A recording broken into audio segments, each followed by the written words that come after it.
Good morning everyone, and many thanks for joining us on Morning Markets from True Potential. Today we'll focus in on asset market performance from yesterday, a very quiet day with the Labour Day holiday in the US, which saw both the equity market and bond market closed.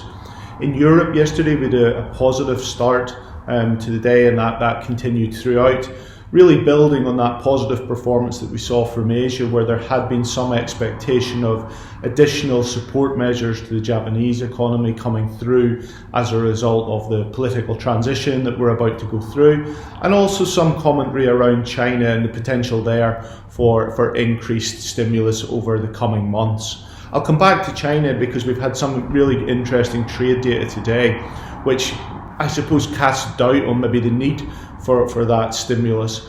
But the other thing just to focus on as we go into the week is, as we get into the latter half of the week, we'll have the Ecb meeting, and some of the expectations we touched on last week that they may start to discuss a reduction in their pandemic economic support programs that have been in place since last year. Time will tell whether that does make it to the agenda or not.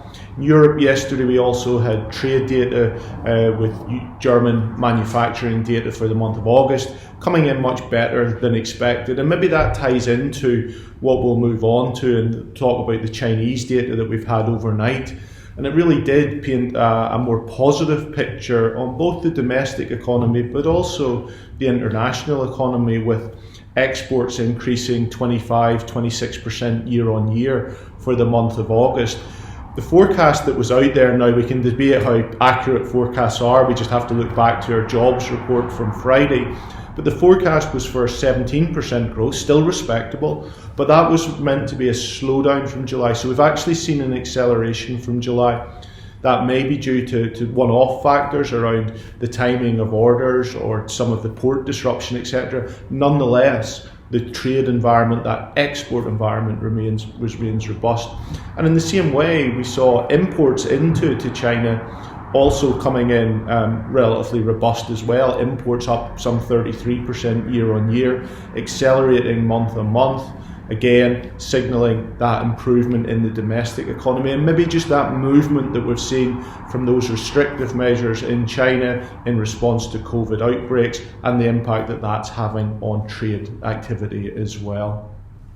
Just looking as well to this morning, what have we seen? We've had UK house price data showing an annual increase of 7.1% for August. Slight slowdown from the 7.6% in July, but that was pretty much expected. The only other thing that I wanted to mention, that post the end of the Labour Day holiday in the US, the majority of those additional unemployment support measures at a state level in the US have now been removed. That will then be, well, it has been, I should say, an important factor in the consumer demand environment in the US, but it's also contributed to potentially some labour shortages in certain areas. The removal of those in this month will probably give us a clearer assessment of the direction of the labour market and the impact that additional labour supply will have on wage inflation. I'll leave it there for today. Please do join us again tomorrow. Many thanks. Subscribing to the True Potential YouTube channel is quick and easy. Simply go to the channel on your desktop or through the YouTube app on your phone and click the subscribe button. You can then press the notification bell symbol if you wish to be notified as and when new videos are released.